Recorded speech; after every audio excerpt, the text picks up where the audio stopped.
Coucou les gros bidous, je ne vous dissimule pas une seconde de plus mon plaisir de vous présenter le Queer Tarot holographique, un jeu de tarot et un livre inclusif.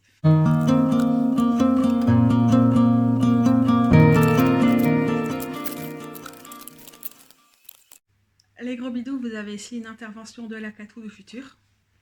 J'ai fini de faire ma vidéo. Je dois quand même vous présenter un peu le modèle avant d'aller plus loin. Parce qu'en fait, si vous avez l'impression que c'est super long, vous vous dites waouh, mais je vais jamais pouvoir regarder ce truc. Catou, ça dure 1h30 ou un truc comme ça. Sachez qu'en fait, toute la dernière partie, c'est une étude comparative, un walkthrough comparatif entre le Queer Tarot, le Rider-Waite-Smith dont il s'inspire très beaucoup puisque c'est un clone, et deux autres tarots plus ou moins clones, plus ou moins ont beaucoup inspiré du Rider-Waite-Smith qui sont le This Might Hurt Tarot et le Modern Witch Tarot. Qui s'appelle en français le tarot La sorcière moderne pour l'un et qui va sortir bientôt en français en édition mass market sous le même nom, This Might Hurt Tarot pour l'autre, parce que souvent on les comparait déjà le This Might Hurt et le Modern Witch, et qu'il y a quelque chose qui est apporté dans le Queer Tarot qui est certainement plus radical et plus axé sur la communauté, etc., mais qui s'inscrit quand même dans la lignée de la démarche artistique et politique de ces deux autres tarots. Donc pour moi c'était logique et ça faisait longtemps que je voulais comparer les deux autres, mais maintenant que j'en ai reçu un en plus à rentrer là-dedans, ça fait sens que ce soit intégré à cette vidéo. Mais du coup, si ça vous intéresse pas, vous allez avoir une recension intégrale, ou presque, de ce tarot dans la première partie de la vidéo. Suivez juste le timing en dessous. Mais ne soyez pas effrayés si cette vidéo est très longue en tout cas. Je vous fais un rapide résumé de ce qui est noté derrière. On est parti. Un tarot inclusif pour la communauté queer et les personnes qui les aiment.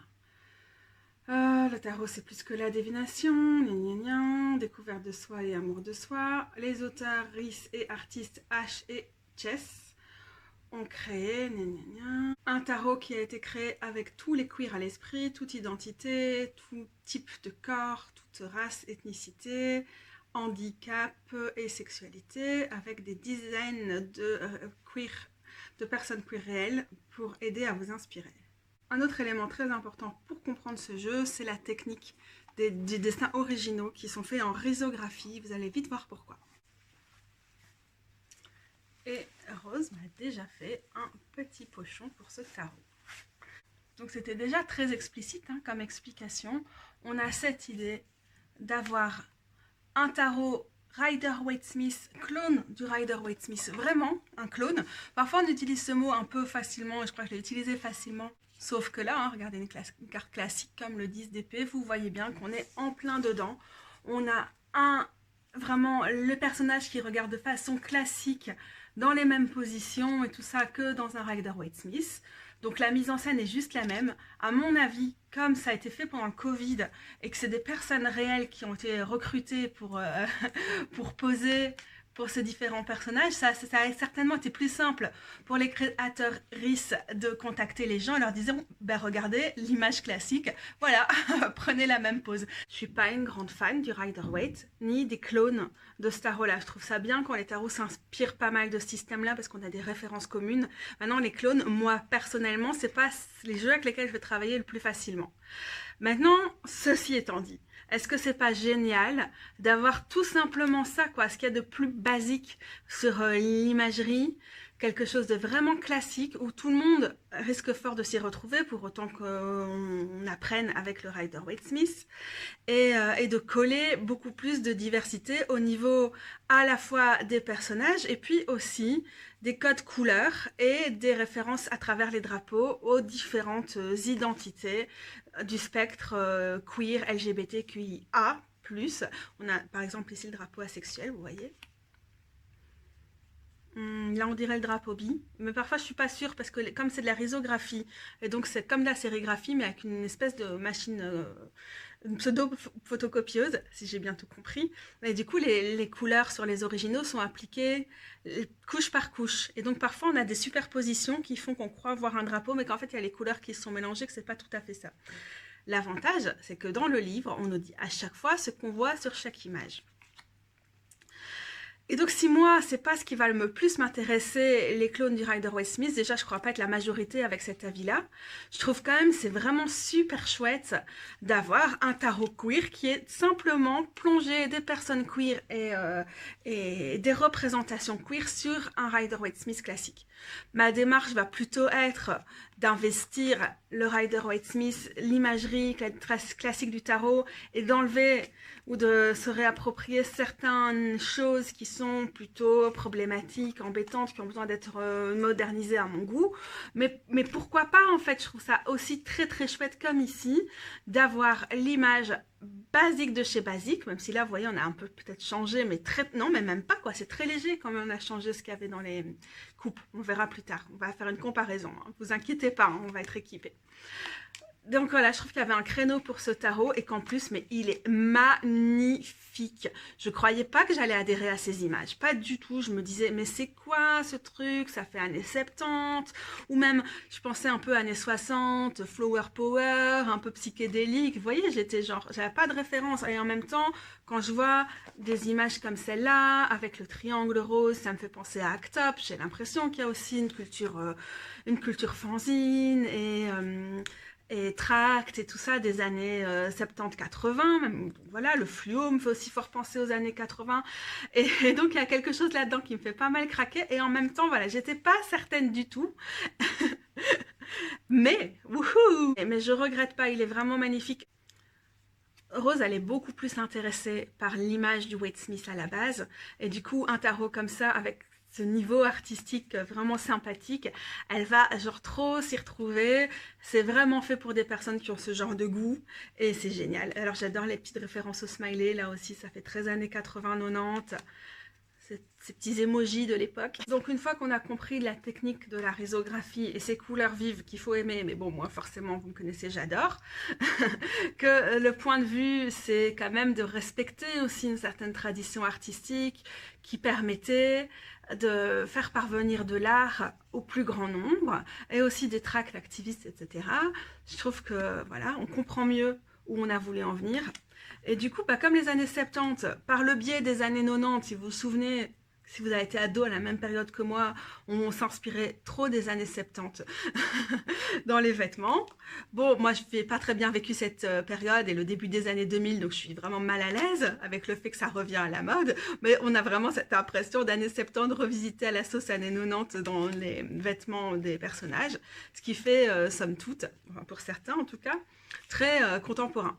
Alors, moi, en tant que vieille queer, en tant que Gwyn de 38 ans presque, c'est vrai que je ne vais pas me retrouver forcément là-dedans. Là, c'est peut-être un truc par rapport à l'ambition d'avoir des représentations très variées. On notera que jamais l'âge est mentionné dans le livre ni dans la communication, et pour cause. Là, par exemple, on est loin de cocher toutes les cases. Sur la représentation du handicap, on peut certainement mieux faire. Par exemple, ici, vous voyez, sur le 5 d'épée, bâton, sur le 5 de pentacle, qu'est-ce qu'on a? On est sur le Waite-Smith classique, on a des espèces de, entre guillemets, d'éclopés, et donc on joue un peu sur la pitié, Andy, sur ces gens qui doivent aller demander du secours, parce qu'elles sont dans la pauvreté, pendant qu'il neige et tout, et il y a une vision assez...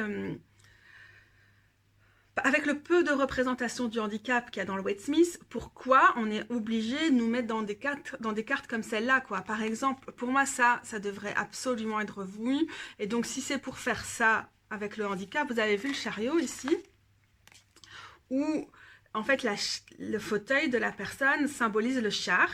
Donc, l'action, l'idée de mouvement, ou pas mouvement, mais donc on a en tout cas cette tension entre les deux dans le chariot, et on a choisi le fauteuil. Mais dans les mouvements, on dit souvent nos cannes, nos fauteuils, nos orthèses, nos prothèses, elles font partie de nous. C'est des prolongations de nous, des prolongements de nous. Ce ne sont pas du tout, elles sont pas dévisées à être symboliques d'un mouvement, d'un moyen de transport. C'est n'importe quelle personne sur ses jambes, alors c'est synonyme de transport. Non, mais on va mettre les personnes en fauteuil, soit sur une carte comme celle-là, qui symbolise le mouvement, plutôt un mouvement lent, alors par exemple avec la cavalière de pentacle, c'est pas le cas ici, mais je veux dire qu'est-ce qu'on fait en général dans le tarot, soit c'est l'équivalent de leur trône, mais on va pas mettre un personnage genre qui est censé être debout, et se dire que, bah ouais, mais pour une personne qui est en fauteuil, c'est ça sa position stationnaire normale. Et donc, on va pas mettre une personne en là. Et donc là, pour moi, c'est là que être dans un clone du Wade Smith, ça n'évite pas une partie des écueils du Wade Smith par rapport à certaines représentations. Vous avez peut-être vu un peu précédemment, la reine de Pentacle grosse, oui, bon, ça va, on a vu et revu ça. Est-ce qu'on peut pas avoir des gros et grosses ailleurs? Alors là, pour le coup, vous voyez directement que les corps sont plus réalistes. Il y a des corps gros. Et de ce côté-là, franchement, au début, quand j'ai vu les annonces, j'étais pas très satisfaite. Mais je trouve quand même que l'effort qui est fait est vraiment notable. Dans le livre, qui est même pas vraiment, qui est pas un livret, c'est vraiment un livre, les personnes nous expliquent au début le pourquoi du comment, donc comment elles utilisent le tarot, comment elles ont appris le tarot, comment elles en sont venues à le considérer. Il y a un truc sur le fait d'être queer et le tarot et quels sont les enjeux. C'est pas forcément ma grille d'analyse, mais bon, c'est assez intéressant quand même. Et on a cette idée que c'était important d'avoir des représentations, de pouvoir se projeter. Donc on est surtout sur cet angle-là, hein, pas genre le tarot va changer le monde, mais les représentations dans un outil qui peut être émancipateur comme le tarot, bah, ça compte. Donc c'est assez intéressant comme point de vue. Et puis aussi on revient pas mal sur les violences qu'on subit aux États-Unis, puis c'est des personnes états-uniennes qui ont fait ce tarot, et ailleurs, et sur le fait que ces représentations et ces outils collectifs et communautaires, oups, j'ai dit un gros mot, coucou les francophones, ça va? Vous sentez pas trop mal, ça va aller? Attendez, asseyez-vous hein, si vous êtes sur le point de faire un malaise. Désolée, on est dans l'entre-deux élections en France, et donc de Belgique, je regarde les choses avec beaucoup de tristesse.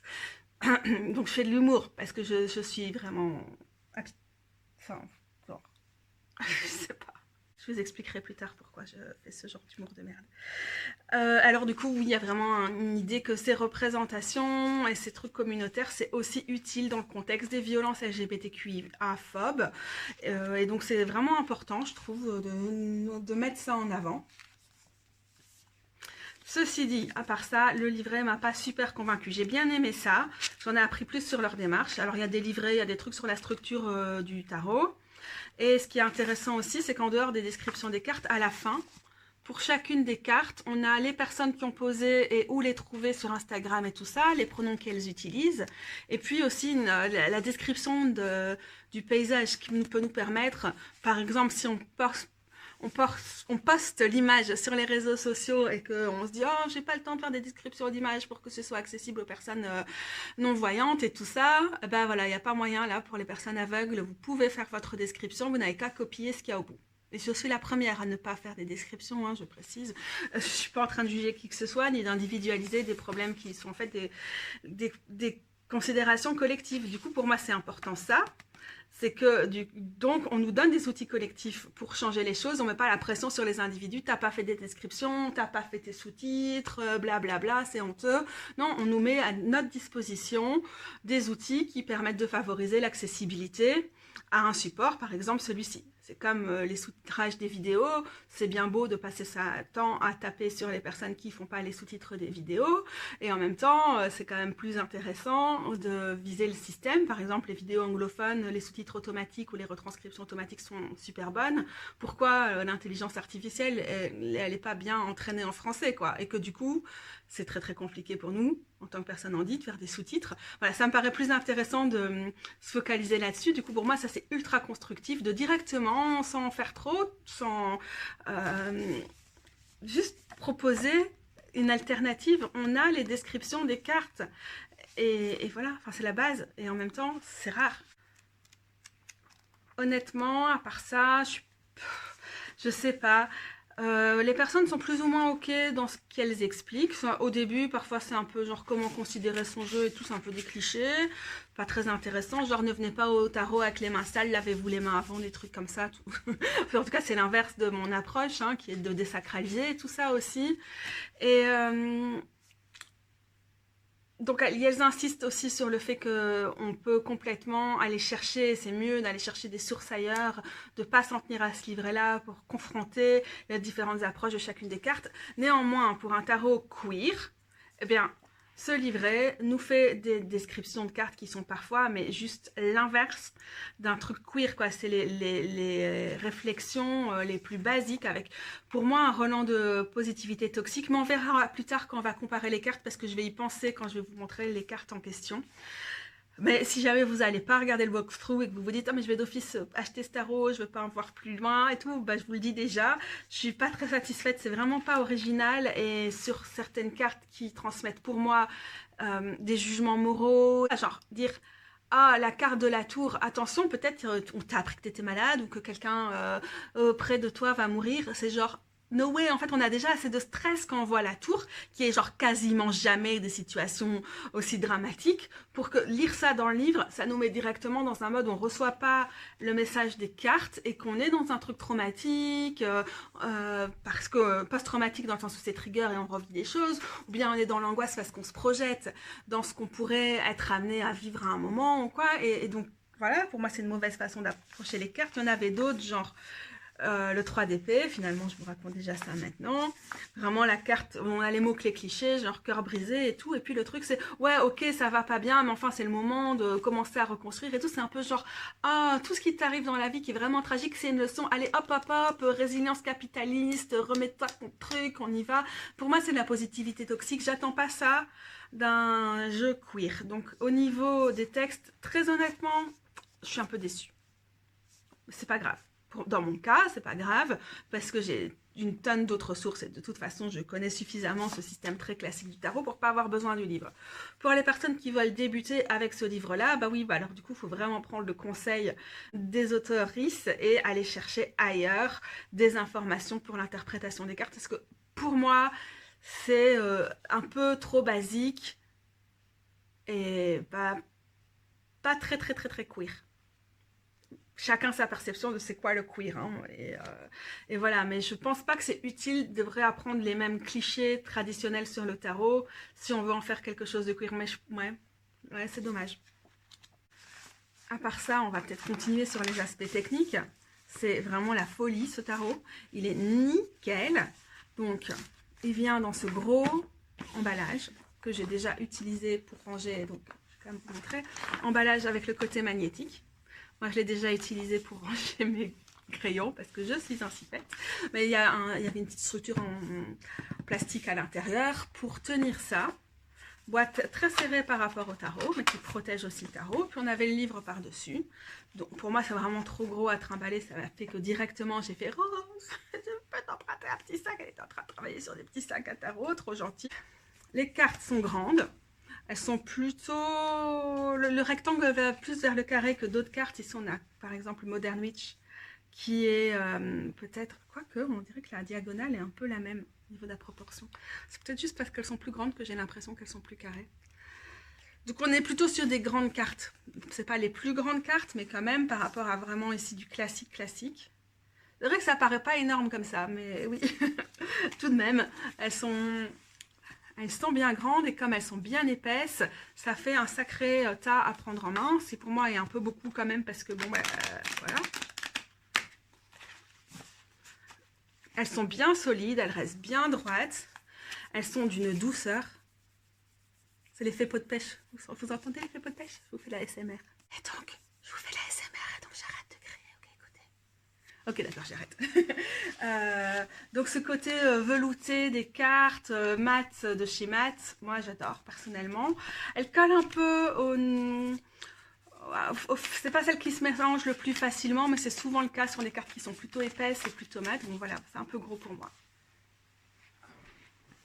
Je sais pas à combien on le trouve en ligne pour le moment ce tarot là, mais pour moi, pour un truc, j'ai payé 18 €. Je trouve que la qualité elle est irréprochable.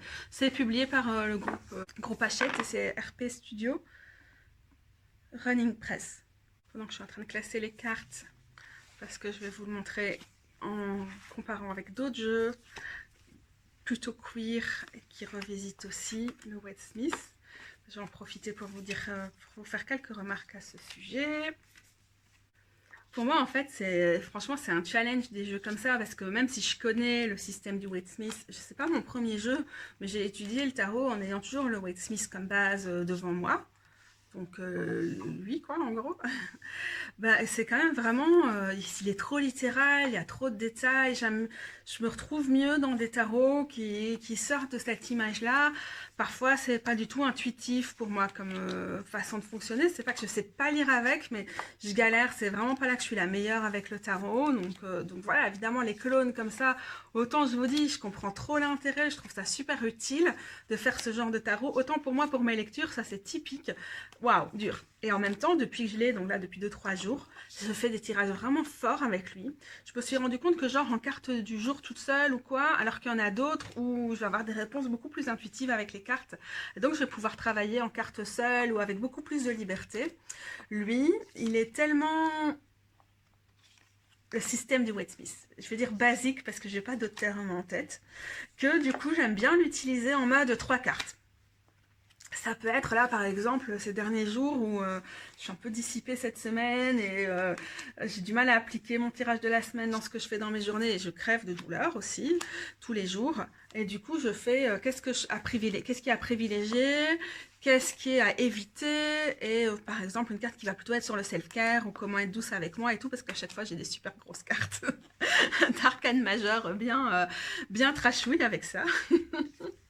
Et ben ça marche super bien et du coup je me suis dit voilà 3 cartes en plus elles sont grandes donc c'est bien pour des tirages de 3 cartes. J'ai fait des essais de tirages fictifs en mode passé, présent, futur mais plutôt genre d'où on vient, où on en est, qu'est-ce qu'on peut commencer à intégrer dans notre vie par exemple, des choses comme ça ou bien situation, problème, solution, réaction. J'ai trouvé qu'il se prêtait vraiment trop bien à ce genre de choses mais j'en sais rien, c'est peut-être que des personnes qui ont l'habitude de lire avec le Waite Smith ou des tarots comme ça beaucoup plus classiques, beaucoup plus clones du Waite Smith n'ont pas besoin de ce genre de méthode pour lire avec ce tarot-là, qu'elles peuvent le lire en toute situation. Moi, étant plutôt coincée avec lui, c'était vraiment, c'est intéressant ceci dit, de me forcer à sortir de ma zone de confort et d'essayer de concevoir d'autres façons de tirer les cartes avec lui. Ce qui est bien, hein, vous voyez, c'est que c'est comme c'est un clone du Waite Smith, même si on peut le lire avec une grille de lecture à 100% queer, exclusivement, il ne va pas juste, contrairement à d'autres tarots dans cette veine-là, s'appliquer qu'à des situations qui sont liées à des questions d'identité, d'activisme ou des choses comme ça. On a quand même les images classiques du Waite Smith et du coup, il a quand même cette polyvalence de pouvoir être lu en toute situation. Peut-être que pour moi, du coup, il est un peu trop polyvalent et que j'aime bien les tarots qui sont plus... Je ne sais pas si c'est de niche, mais qui ont peut-être une identité plus forte. Là, il y a une identité visuelle très forte, mais il y a moins de travail qui a été fait pour réinventer chacune des cartes, se poser des questions sur ce qu'on voulait garder ou pas et tout. Voilà. Comme je vous le redis, il y a aussi un public pour ça, il y a une niche pour ça, et je trouve ça génial que ça existe. Et j'adore les couleurs. Regardez, là, cette épée, c'est le drapeau trans. Et regardez surtout, j'ai sorti mes collants avec arc-en-ciel, résine arc-en-ciel, hein. Robe arc-en-ciel. Hein. Je suis dans le thème. Hein. Je voudrais aussi dire qu'il se démarque grandement par rapport à d'autres clones du Waite Smith, comme on en fait tout plein maintenant, genre des artistes qui travaillent de façon digitale et qui clairement se prennent pas trop la tête sur comment interpréter le Waite Smith. Ils se contentent vraiment, ça a l'air vraiment d'être torché n'importe comment, vite fait, bien fait, genre clone du Waite Smith et on change 2-3 images, maintenant que c'est passé dans le domaine public, on y va gaiement, quoi. Je trouve quand même qu'au niveau artistique, l'effort qui est fait là est vraiment notable par rapport à ces clones-là qui respirent la paresse et l'opportunisme de juste faire un truc parce que c'est à la mode et de ne pas réfléchir plus que ça au tarot, quoi. Là, je pense que c'est vraiment autre chose qui nous est proposé. C'est quelque chose qui est quand même plus radical, qui va beaucoup plus en profondeur, même si c'est... Quand je vais redire toujours la même chose, moi c'est pas le genre de tarot vers lequel je suis attirée en priorité, mais je dois quand même saluer cette créativité là hein, à l'heure où on sort des tarots à toutes les sauces mais qui sont pas toujours plus réfléchis que ça. Voilà, il fallait que j'envoie des petites piques qui ne visent vraiment personne là pour le coup parce que c'est juste un phénomène assez général donc voilà, ça vise rarement des gens mes piques. Si je me permets de faire des pics, c'est que c'est des choses que j'ai observées à de multiples reprises et donc qui ont commencé par m'énerver. Je ne m'énerve plus sur des personnes, sur des individus ou des pratiques de personnes en particulier. J'ai plus de temps à perdre là-dedans. Moi, c'est fini, hein, tout ça. je vieillis et franchement, je suis beaucoup plus posée. Hein. Ouais, vous me croyez pas? Vous avez peut-être pas tort, mais j'essaie quoi, en tout cas. Et c'est pas si facile, hein.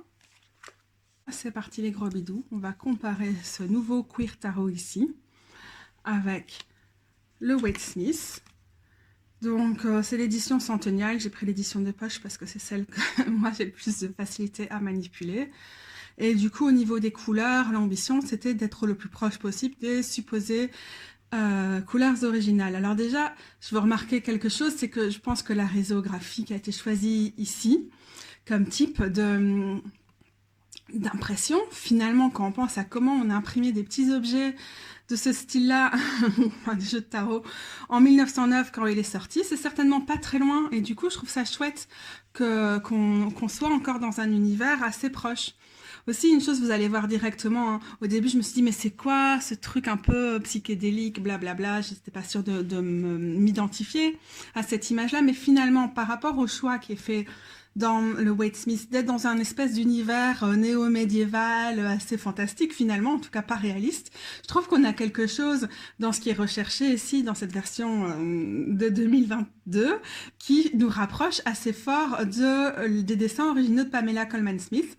Et ça, je trouve que c'est super important, franchement, ça me parle bien. Alors pour comparer, on a aussi ici le Modern Witch, qui est paru aussi en français sous le titre du tarot de la sorcière moderne, si je ne me trompe pas.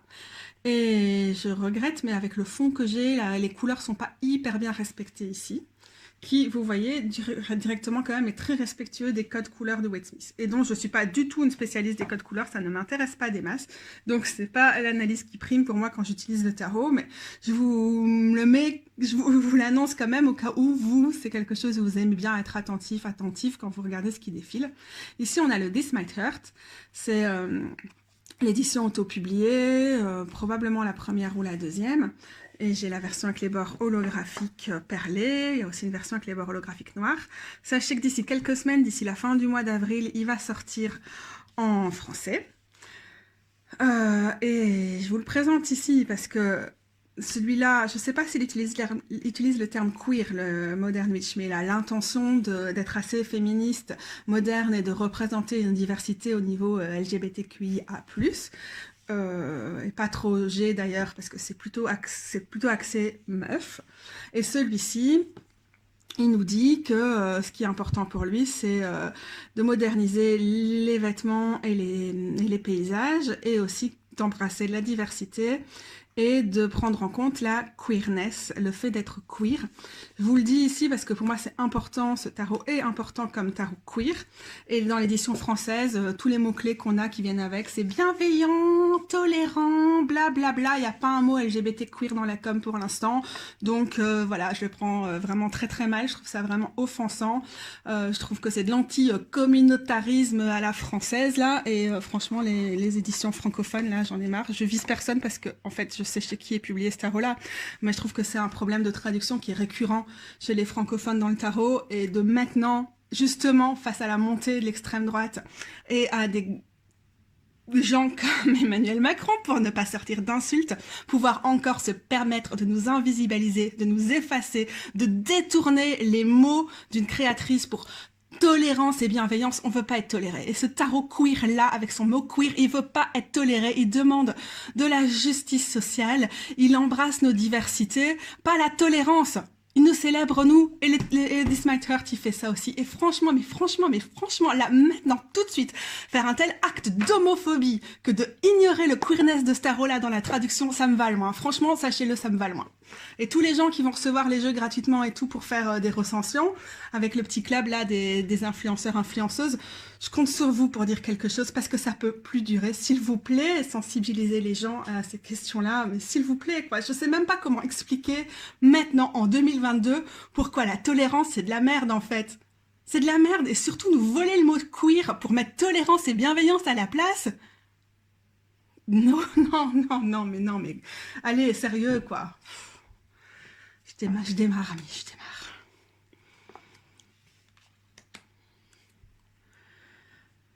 Et bah, du coup, là, pour l'instant, vous voyez, avec les premières images, on pourrait tous les qualifier de clones.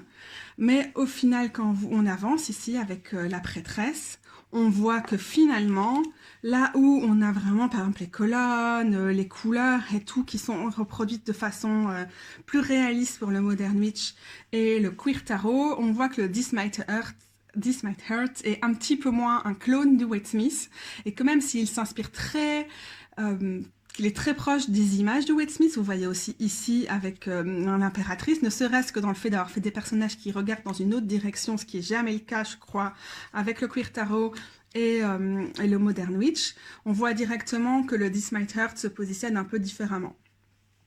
Je vous ferai peut-être une recension à un moment parce que vous allez avoir l'occasion de l'acheter pour un peu moins cher maintenant en édition mass market en français.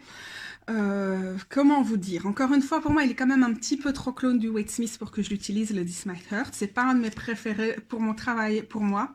Par contre, pour faire des tirages pour d'autres, c'est vraiment un tarot très puissant, qui se lit d'une façon très fluide, et justement parce que les symboliques sont pas juste les mêmes que le Waite Smith, il y a plus moyen, d'après moi, je sais pas, pour moi, d'avoir des réactions intuitives qui vont permettre de relier ce que je vois à la situation réelle de la vie des gens pour qui je tire les cartes.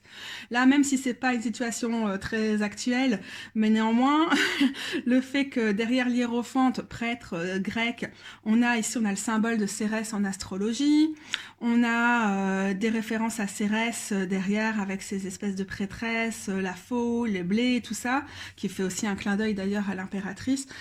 Cette tradition des cultes de mystère et tout ça, c'est quand même vraiment intéressant, donc c'est quelque chose que je vais plus lire.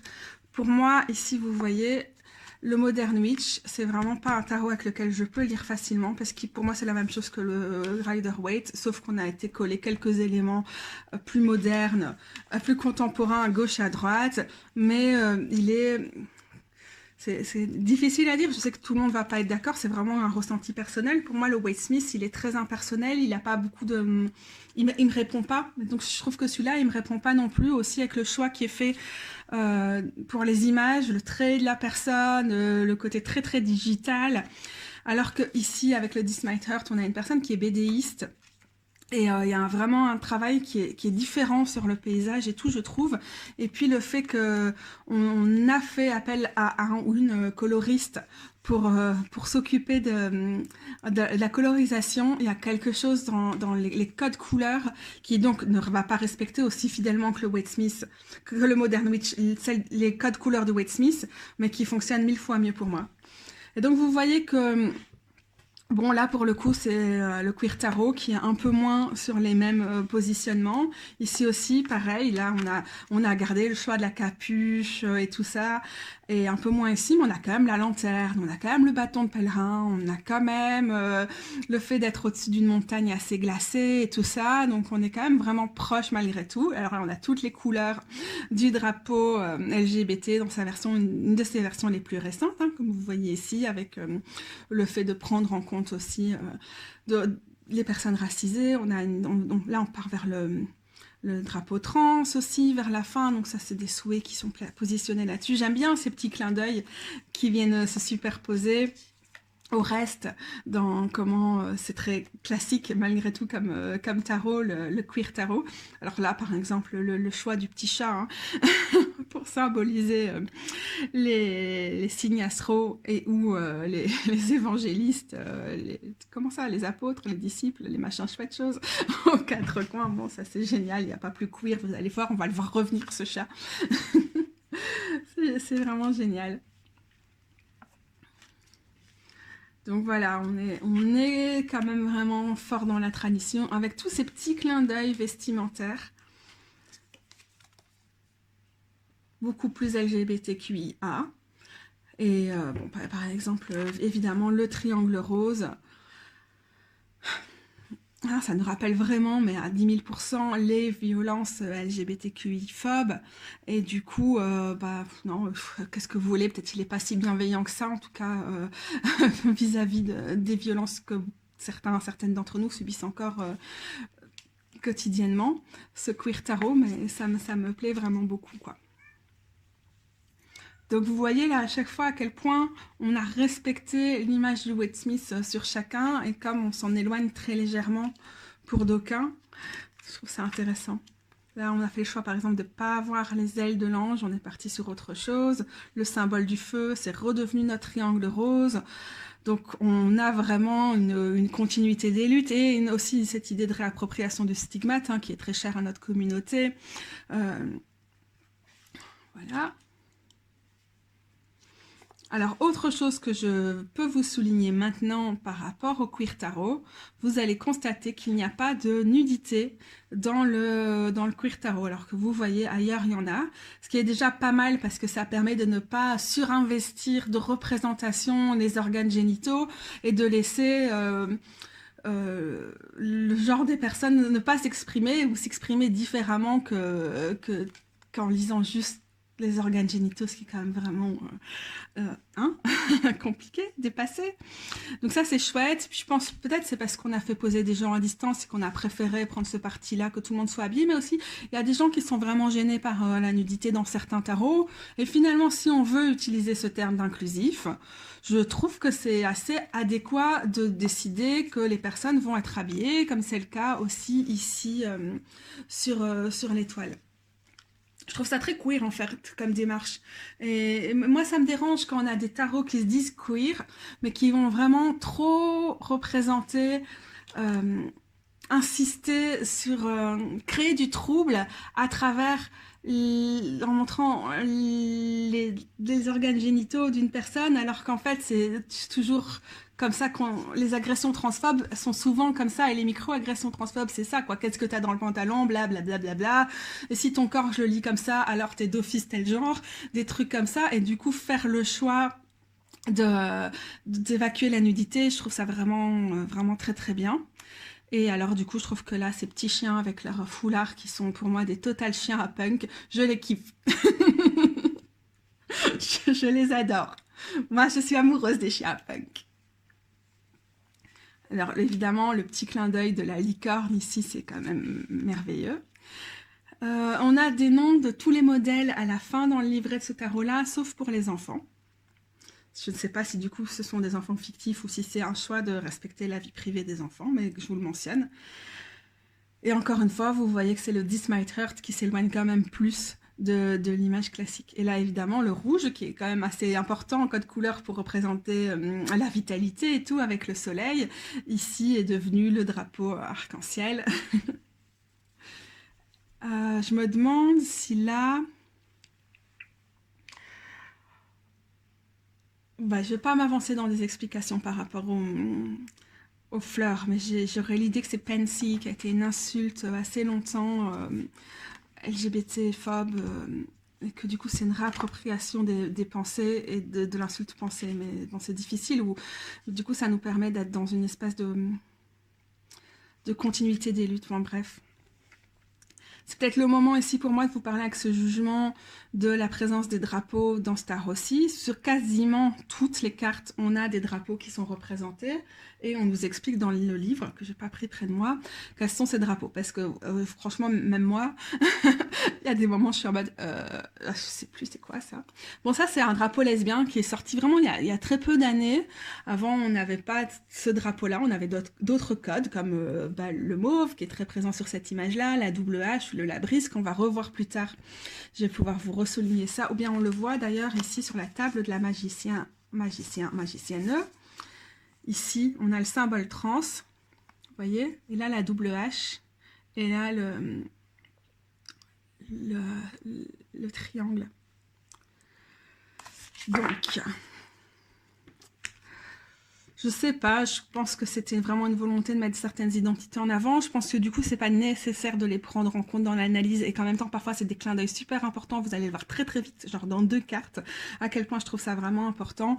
Là, moi, personnellement, ce drapeau-là, qui est très rose, très lesbienne lipstick et tout ça, moi, en tant que femme, je suis à fond pour la réappropriation du rose, et vous aurez vu, enfin c'est noté même partout quoi, sur ma chaîne, enfin c'est ma couleur préférée, mais en même temps je sais pas, j'adhère pas des masses, et du coup des drapeaux sont jamais que des drapeaux, donc voilà, je sais pas très bien qu'est-ce que je dois en penser, mais je sais que c'est des choses qui ont eu c'est des choses qui ont eu de l'importance pour moi à d'autres moments dans mon parcours en tant que personne, en tant que lesbienne. Et du coup, je veux pas dire que genre, ah, je suis la vieille Gwyn qui a dépassé ces trucs-là et donc forcément c'est dépassé. Je pense pas que c'est vraiment mieux dans mon évolution. C'est juste que ce tarot-là, avec cet accent sur les drapeaux et tout, il est très basé sur les politiques de l'identité. Et peut-être qu'à ce stade-ci, c'est pas que les politiques de l'identité, j'ai une quelconque, enfin, je veux bâcher personne ni rien, mais pour moi, c'est quelque chose qui résonne peut-être moins qu'à d'autres périodes, même si je suis profondément militante sur les questions LGBTQIA, je milite plus de la même façon que j'ai pu militer avant, mais ça continue, enfin, je veux dire, je suis une fighteuse, quoi, mais c'est vrai que les drapeaux, c'est pas du tout essentiel pour moi dans l'identification et tout ça, donc je suis peut-être un petit peu perdue avec ça. Je suis pas sûre de comprendre l'intérêt, mais je sais que quand j'étais plus jeune, pour moi et pour d'autres, c'était important de se rallier derrière des drapeaux qui puissent montrer toute la diversité de notre communauté, plus que des acronymes ou des trucs comme ça. Et voilà, je le comprends bien. Je trouve que c'est utile qu'il soit dans ce tarot-là. Mais du coup, avec le fait aussi que beaucoup des personnes ont l'air jeunes et que quand on regarde leur compte Instagram, on a cette impression-là, je me dis, je suis peut-être pas le public principal, en fait, de ce genre de tarot, la vieille Gwyn, là, tu sais. Mais ça tombe bien qu'on poursuive avec les bâtons, parce que du coup, c'est l'occasion pour moi de vous montrer ce que ça donne. C'est l'intégration de ces bâtons, de ces drapeaux, ici à classe de bâtons, quand c'est vraiment que le message qui est passé, pour moi, est ultra pertinent par rapport à la revisite du tarot. Donc vous voyez ici, on décrit une main sort d'un nuage et porte un bâton qui est en train de blossommer, de bourgeonner. Et voilà, derrière il y a un large désert, un vaste désert de sable et une large structure qui est sur une colline. Donc voilà, hein, c'est vraiment une description qui va aussi complètement avec le Waite-Smith. Et puis, on nous dit, donc la structure sur la colline, et puis il y a un arc-en-ciel avec le drapeau asexuel qui est sur l'horizon. Ça, par exemple, je trouve que c'est trop bien foutu, parce que trop souvent dans le tarot, on associe les bâtons à la sexualité, notamment, à beaucoup d'autres choses, mais à ça aussi. Et c'est Lindsay Mack, donc une des grandes enseignantes de tarot que j'adore suivre, qui dit si quelque chose dans le tarot ne peut pas concerner toutes les personnes, qu'on peut pas tous s'y identifier, alors il faut l'évacuer de nos explications standards. Ça ne veut pas dire de jamais inclure la sexualité, même si je pense que dans le cas de Lindsay, elle n'inclut pas du tout la sexualité dans ses analyses, mais si on est dans L'(asexualité), donc c'est important parce que ça nous permet de parler de tout les passions, les désirs, ce qui nous met en mouvement, tout ça dans cette suite, tout en ayant cette allusion à la sexualité là. Je sais pas, c'est tellement important. Ils sont tellement souvent excluants, les bâtons ou les interprétations qu'on fait du bâton par rapport aux personnes asexuelles ou les coupes par exemple par rapport aux personnes aromantiques, et du coup pour moi ça c'est vraiment nickel important. Puis il faut aussi se rappeler que dans l'équipe Golden Dawn et puis après je sais pas moi les autres mecs cis hétéros chiants là, ou même pas hétéros d'ailleurs comme Aleister Crowley mais obsédés par le fait de voir des symboles phalliques partout dans le tarot.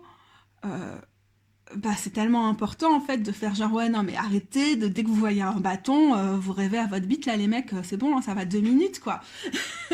Et du coup pour moi le drapeau asexuel là aussi il nous permet de, enfin ça me rend aussi la suite des bâtons beaucoup moins agressive en fait. Donc là, moi, bon, c'est vraiment un peu typique de ce que j'aime pas trop dans le Modern Witch, où juste on a des représentations de la carte qui sont hyper classiques. Vous allez voir dans les bâtons qu'avec le This Might Hurt, on a beaucoup plus essayé d'aller loin dans comment on invente les cartes, et juste on va mettre un téléphone portable ou un ordinateur portable. Et pour moi, je sais, il y a plein de gens qui adorent ça, c'est pas beaucoup de réflexion, quoi. Alors que là, bon, par rapport à le fait de tenir sa map monde, là, son globe dans les mains, que moi, je n'aime absolument pas parce qu'il y a une vision colonialiste dans le dos de bâton qui m'insupporte. Mais par exemple, ici, le dos de bâton du This Might Hurt, la personne, elle a une vieille bagnole, la bécane, on ne sait pas comment elle tient encore. Elle peut s'asseoir sur le capot et tenir une vieille carte entre les mains. Et j'aime bien ça, quoi. J'aime bien ce côté à l'ancienne. On est dans un endroit où on n'a pas de réseau et voilà. Et donc, comme vous voyez là, encore une fois, ça va nous permettre de ressouligner que avec le 3 de bâton, que le This Might Hurt ici va nous emmène ailleurs par rapport à ce qui peut être perturbant sur certaines cartes du Rider-Waite-Smith et des autres clones du Rider-Waite-Smith. Alors ici, les bâtons sont là, vous voyez. Et on a quand même les symboliques habituelles, l'océan, les bibliothèques, blablabla. Mais en même temps, la personne, elle est derrière son bureau, elle a son projet en cours, c'est complètement autre chose. Alors ici, on a choisi du coup sur ces deux cartes de ne pas avoir les petits bateaux ni rien. On a l'horizon. Pourquoi pas dans le Queer Tarot, moi comme je dis, je préfère. Et alors du coup, on va arriver ici avec le 2, avec le 4 et avec le 5 de bâton, dans des choses que j'aime beaucoup moins dans le This Might Hurt. C'est que sur des cartes qui peuvent être plus difficiles, qui vont nous évoquer ou le bonheur conjugal, parfois dans certaines interprétations, ou la violence et la dispute, dans le Rider-Waite-Smith, eh bien, le This Might Hurt va choisir de mettre des animaux. Alors que c'est pas un jeu à animaux en général, mais sur les cartes qui sont un peu difficiles, et on va le revoir aussi plus tard avec le 10 de coupe, ça y est, on met des animaux. Alors que c'est plus intéressant de dissocier.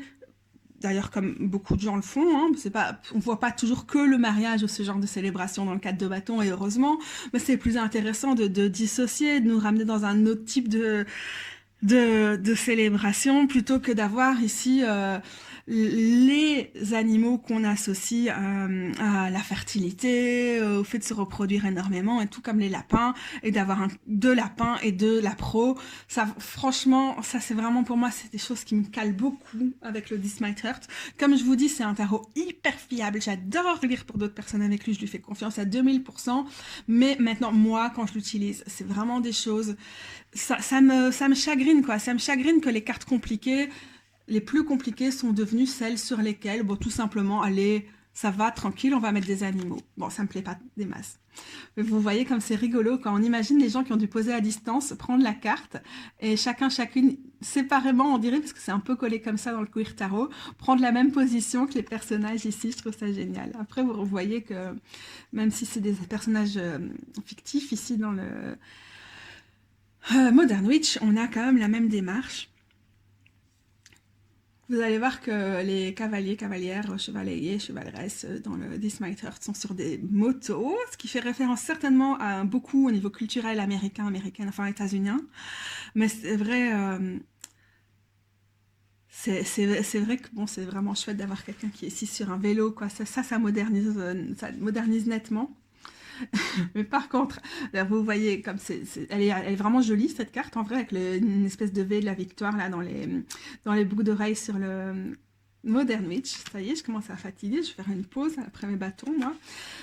Mais j'adore que dans le Queer Tarot, parce que c'est campy comme énergie, ça nous fait penser à plein de trucs rigolos quoi. On a gardé l'habillement ridicule du cheval, encore plus ridicule avec des cerises dessus et tout, mais par rapport à la culture de la performance, du cabaret et tout ça au niveau queer ou LGBTQIA ou voilà, quels que soient les mots qu'on utilisait à l'époque où on avait ça, je trouve ça vraiment mais génial comme clin d'œil. Et au fait là, c'est les deux personnes qui créent le tarot qui se sont mises dans les images. Je sais pas, mais ce cheval me plaît. Ça me fait penser aux chars commerciaux et tout ça dans les prides qui sont devenus ultra capitalistes, vous savez. J'ai presque l'impression d'avoir une résistance à la pride et de faire en mode non mais on va vraiment célébrer, mais on va pas faire la foire au capitalisme, aux partis politiques, enfin en Belgique quoi en tout cas. Aïe aïe aïe, ça me fait rire. Et là, encore une fois, le This Might Hurt, là, pour le coup, s'illustre avec ce set de bâtons qui est plus inventif que les autres. Et donc, vous savez, je l'ai déjà dit dans plein de vidéos, ce qui me plaît beaucoup dans le This Might Hurt, c'est les codes couleurs dans chacune des suites, que du coup, on retrouve nettement moins présent dans les autres versions ici, même si, bon, bah, vous le savez, hein, dans les versions classiques type Wade Smith, là, on a le désert qui est très présent dans ces jeux-ci. Là, pour le coup, hein, avec le 8 de bâton, qui est une carte qu'on a souvent du mal à lire parce qu'il y a peu de détails, je trouve ça chouette qu'il y ait une idée de vitesse qui soit rendue ici avec la moto sur le Modern Witch. Et les animaux qui fuient les lances ici. Voilà, moi, je sais pas, elle a un côté très Artémis pour moi, cette carte, donc j'aime bien pour la lecture plutôt polythéiste. Mais il y a aussi d'autres choses qu'on peut voir dedans par rapport à une réaction à la chasse et à comment les humains humaines peuvent s'en prendre aux animaux.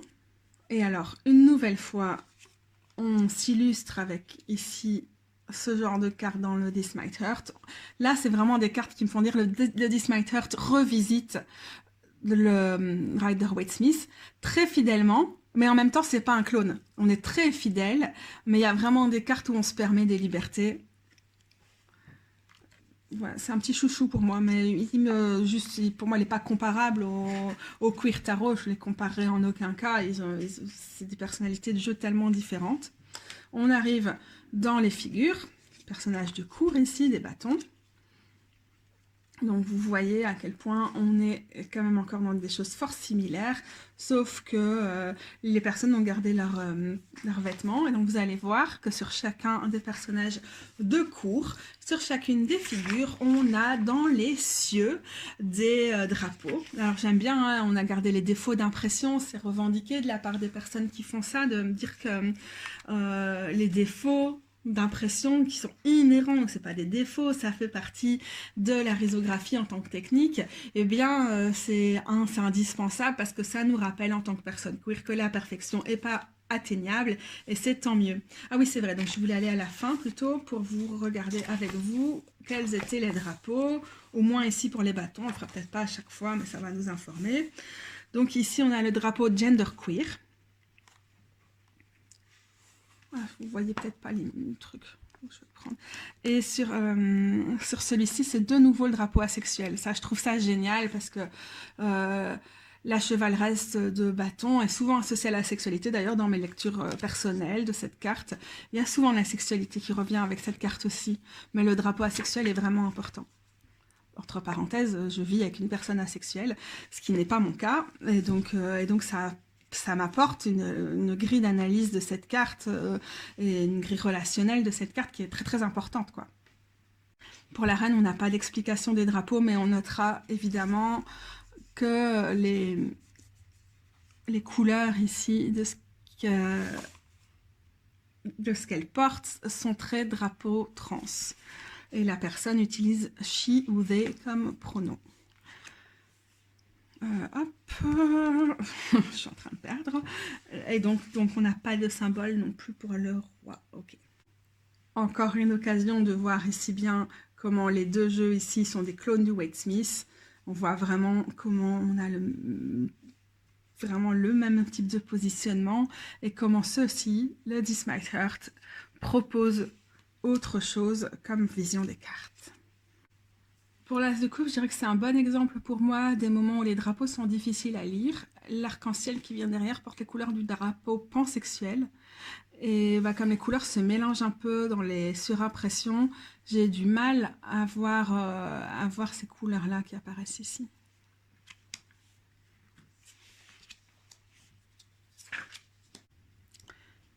Je vais profiter en avançant pour avoir encore quelques considérations sur chacun des tarots. Bon voilà, vous voyez le chat du 2 de coupe, je l'adore. En fait, j'ai pas vraiment de commentaires sur le Modern Witch parce qu'en vrai, je sais qu'on les compare souvent, le This Might Hurt et le Modern Witch, et c'est pour ça que j'avais envie de ce comparatif ici avec le Queer Tarot. Mais moi, genre, je suis juste pas trop fan, et sur ce truc de on a représenté tous les corps et tout, ou là où ça peut encore aller sur les autres, genre, il n'y a pas de personnes, il n'y a quasiment pas, genre il y a 3-4 personnes qui sont vraiment grosses, pas juste, pas minces, sur sur le Modern Witch.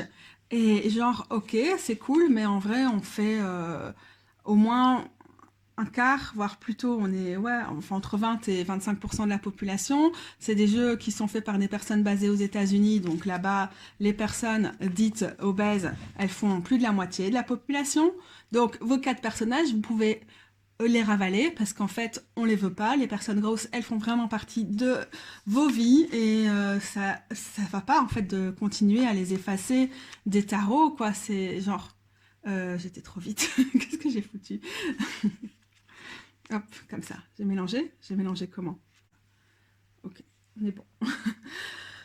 Donc voilà, pour moi, le Modern Witch, c'est une grosse déception par rapport à ses prétentions d'inclusivité, de représentation et tout ça. Mais vraiment, enfin, genre, 3 personnes grosses, non, en fait. Et sur la carte du jugement, genre, on est morte. Ça va, ouais, la violence, la symbolique, c'est 2 minutes, quoi. En fait, il est un peu micro-agressif avec moi, ce héros. Voilà, bref. Moi, j'ai rien de spécial à dire là-dessus parce que j'accroche pas particulièrement à ce tarot-là. Par contre, le This Might Hurt, qui est un tarot auquel j'accroche vraiment beaucoup plus, qui raconte vraiment pour moi une toute autre histoire. J'ai quand même encore ce problème-là, hein. C'est que ça manque quand même cruellement de représentation de personnes grosses.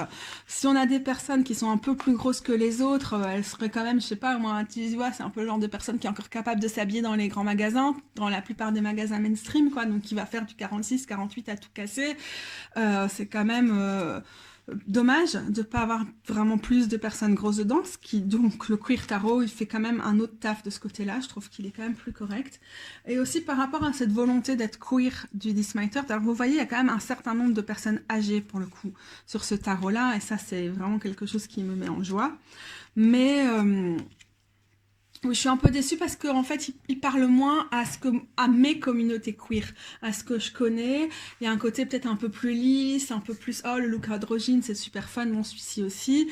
Et du coup, j'aime bien le fait qu'il y a quelque chose de plus punk dans le queer tarot. Et dans les techniques DIY, comme la risographie qui sont choisies, et dans les corps et le message et tout ça, le queer tarot, il propose une vision du queer qui est quand même beaucoup plus proche des représentations de ce que je connais et des gens que je connais et qui me tiennent à cœur. Donc voilà, ça, pour moi c'est un gros coup de cœur, mais je comprends que artistiquement ça va pas forcément parler à tout le monde, mais c'est vrai que je viens aussi de la culture zine et DIY, il y a quelque chose là-dedans qui me touche, quoi, plus que d'autres. Et donc là, avec le This Might Hurt, on a le même truc, où pour ne pas être encore dans le truc couple hétéro et enfant, et donc vision vraiment surannée du bonheur, ou en tout cas qui nous renvoie à quelque chose pas suranné, très normé et normative, et qui peut provoquer beaucoup de mal-être ou de malaise chez des gens qui ne sont pas cis hétéros, ou qui ne vivent pas dans la famille, ou pour qui la famille est associée à énormément de violence et tout ça. Pour moi, le choix de mettre 2 oiseaux au-dessus d'un nid à la place, genre ça va pas en fait. Dans ce cas-là, je préfère les clones qui assument et qui ont un couple queer avec des enfants, parce que finalement, bah, c'est tellement important, surtout que de ce côté-là, au niveau des droits familiaux et du droit à la procréation et tout ça, dans beaucoup de pays, et aux droits reproductifs et sexuels en général, on est encore très loin au niveau des questions LGBTQIA. Alors bon, la Belgique, heureusement pour nous, ça va. Mais donc voilà, quoi, je trouve que l'enjeu là pour le coup d'indice de couple qui va nous représenter une vision de couple, tout ce qu'il y a de plus classique, et pas comme par exemple dans le Many Queens ou dans le théâtre ou quoi, des trucs avec des familles, des modèles de coparentalité et tout qui sont aussi, mais alors super intéressants, quoi, d'avoir plusieurs personnes qui élèvent leurs enfants et tout ça, qui nous sortent vraiment de l'idée de la famille mononucléaire et tout. Mais je trouve quand même que c'est important par rapport aux discriminations dont on fait l'objet. Après, pour moi, la famille et le 10 de couple, c'est juste pas ma came. Mais voilà.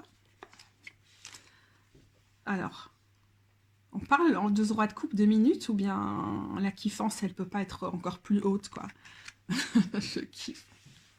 Mais je kiffe.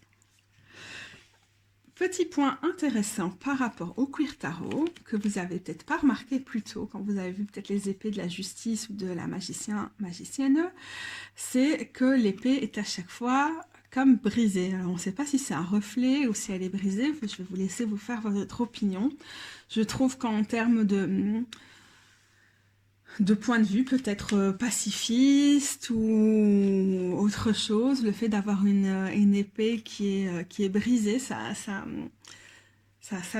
ne change pas la signification, la façon de lire cette série, mais en même temps, c'est assez fort comme symbole. J'aime beaucoup. Je m'interroge encore dessus. J'ai lu nulle part dans le livret. J'ai pas lu chaque carte individuellement, évidemment, mais j'ai quand même pioché à gauche, à droite, et tout le reste du livret, je l'ai lu, à part, du coup, les descriptions des cartes. Et donc, je n'ai pas vu de trace d'une explication par rapport à ces épées brisées, mais je trouve ça important, je trouve ça intéressant. J'aime bien les symboles derrière. Alors, du coup, là, on a le drapeau trans et le drapeau gender. C'est quoi? C'est gender fluid ou gender queer? Vous voyez, vous pouvez vous énerver sur moi parce que j'ai oublié. Ah, c'est non-binaire. Vous voyez, maintenant, on a tellement de drapeaux différents pour toute la variété de qui nous sommes, toute cette diversité, toutes nos multiplicités, et en même temps, voilà, je fais ma personne cisgenre de base. J'oublie quel est le drapeau non-binaire. Peut-être aussi parce que, vous voyez, sur au niveau de la qualité d'impression, vous voyez comme les couleurs peuvent parfois se fondre et tout ça dans certaines cartes, parfois ils ressemblent fort au drapeau asexuel par exemple, alors que si on avait vraiment un drapeau avec une autre technique d'impression, on pourrait bien les distinguer. On cale parfois, je m'accroche aux branches. Non mais non, je trouve ça quand même intéressant, hein, le clin d'œil qui est fait avec tous ces drapeaux, honnêtement. Je trouve ça apporte quelque chose, mais je suis pas sûre que je vais toujours le lire avec. Et puis c'est bien, ça me fait vraiment réviser.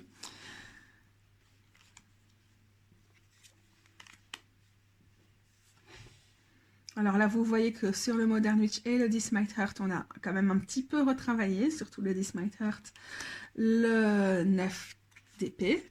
Parce que moi, j'aime vraiment bien le fait que sur cette couverture, il n'y a pas juste des roses, comme on voit ici avec le Modern Witch, mais il y a aussi des symboles astrologiques et une scène ici. Et alors, du coup, je trouve ça trop cool que ce soit la même chose qui soit fait sur le Queer Tarot avec tous les symboles astro qui reviennent. Puis les techniques de patchwork, ça a aussi son type de signification au niveau des États-Unis et de la transmission. Et alors ici, on a tous les petits smileys qui boudent, j'aime bien. Voilà, ça c'est la première carte que la personne qui a fait le Modern Witch avait faite, et qui l'a inspiré à faire le reste de son jeu. Hein. C'est cette personne avec son téléphone et tout. Là, pour le coup, c'est une intégration du téléphone que je trouve vraiment intéressante par rapport au 10 d'épée, parce que les réseaux sociaux nous font développer souvent des réactions, des réflexes, un certain type de mal-être qui peut être très très proche de ce qu'on ressent avec le 10 d'épée. Alors on refait quand même le même truc, je pense, pour les drapeaux, ça va nous permettre de nous former. On en a besoin. Alors ici, c'est le drapeau bi. Ouais, je sais pas pourquoi, à chaque fois que c'est le drapeau bi, j'ai l'impression que les couleurs se superposent d'une façon qui est pas toujours lisible. C'est parce que c'est vraiment un dégradé de couleurs, c'est-à-dire il est magnifique ce drapeau, mais du coup, je sais pas pourquoi c'est celui qui passe souvent le moins bien. Maintenant, on a vu tout à l'heure la même chose avec le drapeau pansexuel. Et alors, le knight, ok, chevalier, hop, ici, c'est quoi le drapeau? Person, blablabla, c'est noté de l'autre côté. Regardez avec vous. Gender fluid. On m'a déjà dit que c'était vraiment étrange. J'aime bien quand les tenues sont quand même gardées avec le symbole le petit symbole de nuage ici. Que c'était étrange et ça dérangeait certaines personnes le fait que les cavaliers cavalières soient représentés sur des motos dans le This Might Hurt. Ça m'a beaucoup dérangé à un certain moment aussi.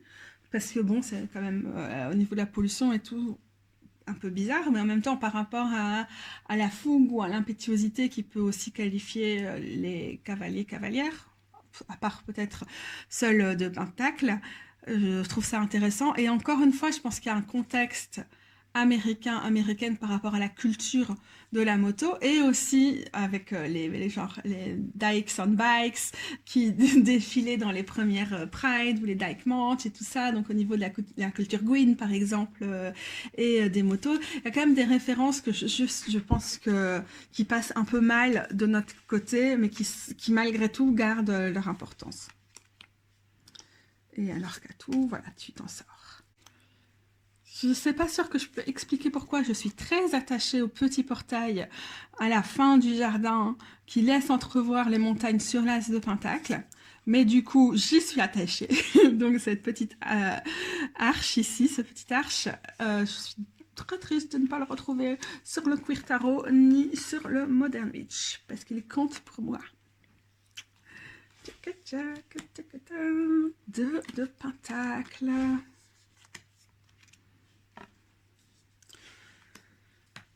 Alors, là encore une fois, c'est lui qui reste le plus respectueux à l'idée qu'on avait avec le Rider-Waite-Smith.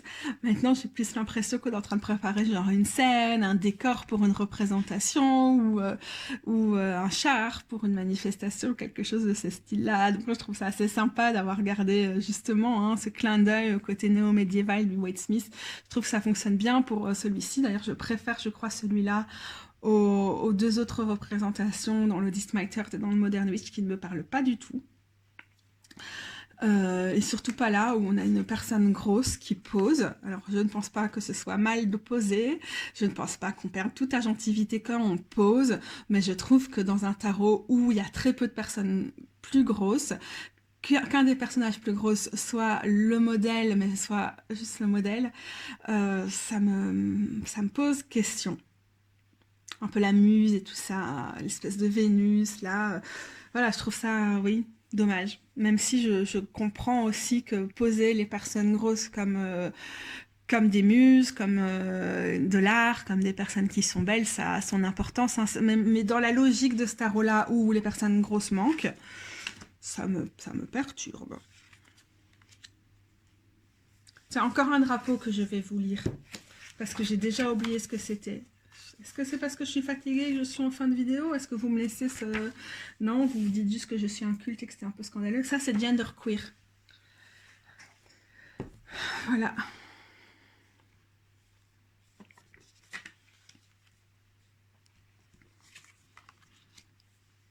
Avec le 5 de Pentacle et le 6 de Pentacle, j'aime bien quand on retravaille quand même un petit peu plus les images.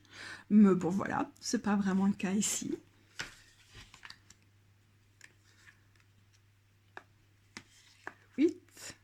Katou, ah non, le 7, ok, d'accord, et le 8. Voilà, du coup, on a le Modern Witch qui a choisi de vraiment être dans quelque chose de beaucoup plus moderne comme représentation avec quelqu'un qui travaille sur sa tablette graphique.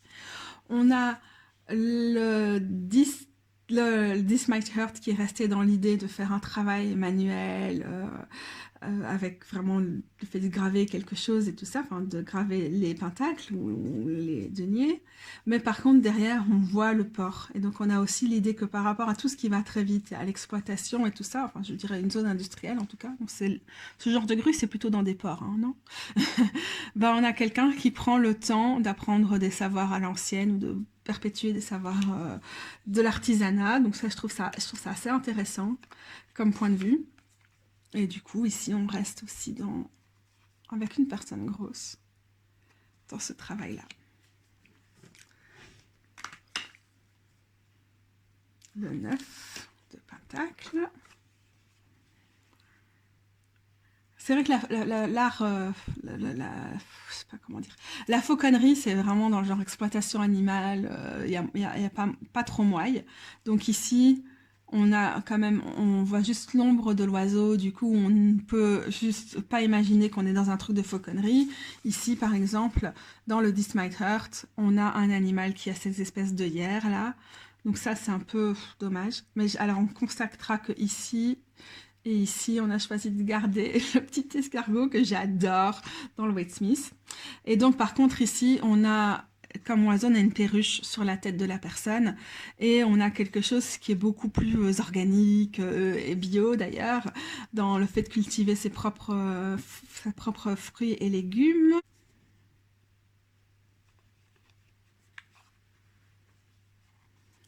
Moi j'aime bien le 10 de Pentacle parce que c'est une carte qui nous parle notamment de transmission et de quelque chose d'ancestral.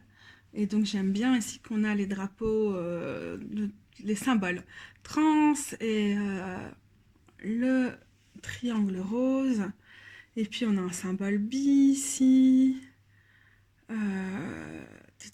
Donc ici l'AWH qui a caractérisé les mouvements lesbiens pas mal dans les années 70-80. Très important aussi, connecté avec le mouvement de la déesse et tout ça. Je ne vais pas rentrer dans les détails parce que vous savez, là on est dans mes dadas. Alors attendez, parce que c'est noté ici. C'est quoi les symboles? Je n'ai pas envie de dire des bêtises, encore une fois. 10 de pentacle, une personne c'est gravé dans la pierre, on a le symbole transgenre, le triangle rose, un labris, les triangles bisexuels, le signe lambda et le drapeau intersexe. Oui, alors là, je crois pas qu'on l'a vu à beaucoup d'autres endroits, le drapeau intersexe dans ce livre, dans ce tarot, ce qui est certainement quelque chose qu'on peut retenir contre lui, parce qu'il insiste tellement sur les drapeaux et les personnes intersexes sont déjà extrêmement invisibilisées dans la société et subissent encore de nos jours des violences médicales et chirurgicales, de réassignation par exemple, avec les chirurgies de réassignation en étant enfant. Donc voilà, c'est peut-être un peu petit, mais voilà. Et alors le symbole lambda, si je ne me trompe pas, c'est qu'il y a des grosses associations LGBT qui sont les associations lambda qui sont assez historiques aux États-Unis et qui remettent par exemple des prix tous les ans et tout, dont des prix littéraires et tout ça. Peut-être je me trompe, à checker, mais si je me trompe, j'intégrerai un truc à l'écrit là sur le côté pour corriger.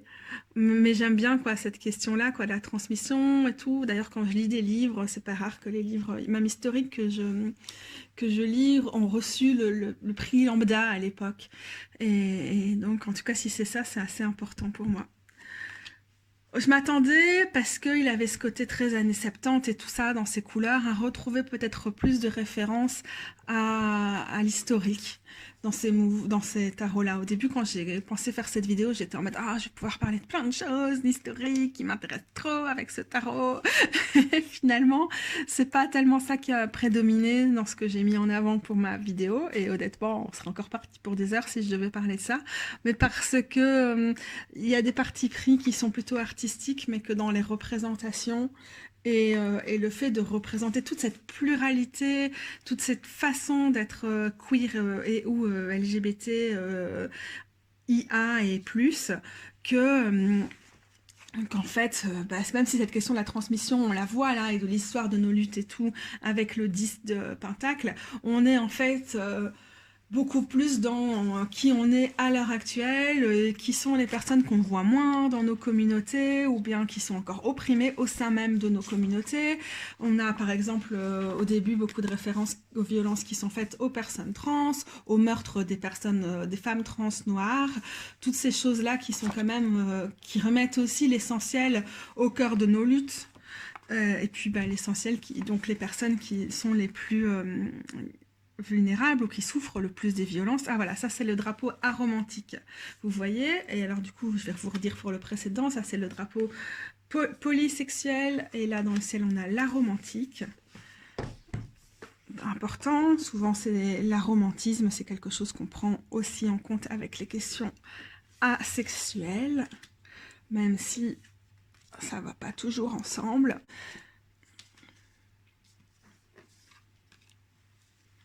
Et alors là, vous voyez ce roi de Pentacle. Je kiffe absolument le choix qui a été fait par rapport au côté très bacchusien qu'on peut avoir sur les images classiques avec les grappes de raisin et tout qui reviennent tout le temps. Alors là, la profusion de fruits et légumes, j'adore, je trouve ça trop beau. Qu'est-ce qu'on nous dit? La personne utilise le pronom yel, they, them en tout cas.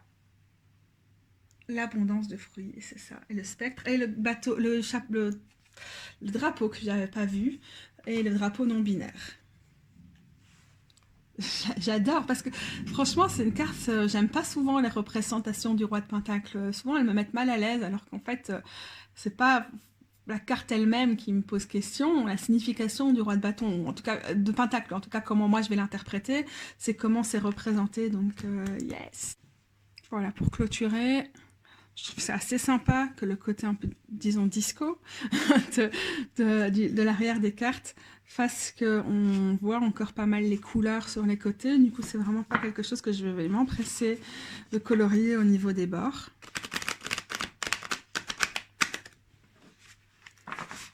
C'est du solide, hein. Elles sont bien épaisses et tous les cartes. Moi, j'aime bien, mais je trouve qu'elles se mélangent un peu difficilement. C'est utile de les remélanger par tas. Par la suite, si on a du mal.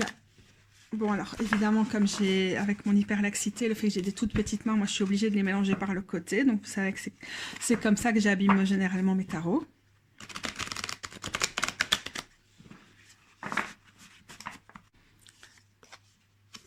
Mais voilà, je suis contente des défis qu'il me présente, ce tarot, parce que parce que j'ai pas l'habitude de lire avec le Rider-Waite-Smith et qu'il m'invite vraiment à aller plus loin dans mes interprétations, à me fixer sur des tirages en 3 ou 4 cartes, même en petit tirage du jour et tout ça.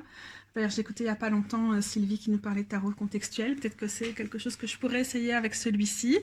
Pourquoi pas? Moi, avec le Waite-Smith, j'ai du mal à le lire de façon tellement intuitive ou associative comme ça. J'aime bien quand c'est des positions assez précises pour les cartes. Mais du coup, oui, le fait de l'avoir et de vraiment l'aimer quand même beaucoup, ça m'oblige à tester des types de tirages qui ne seront pas mes tirages de prédilection normalement. Et j'aime beaucoup ça. Franchement, ça se marie très très bien ensemble. Les cartes, j'aime bien ces noirs abîmés. J'aime bien le côté imparfait du truc. Je vous mets Sawin en fond parce qu'elle n'a pas bougé de place depuis le début de ma vidéo. J'endors mon chat. Salut les gros bidous, merci pour votre écoute.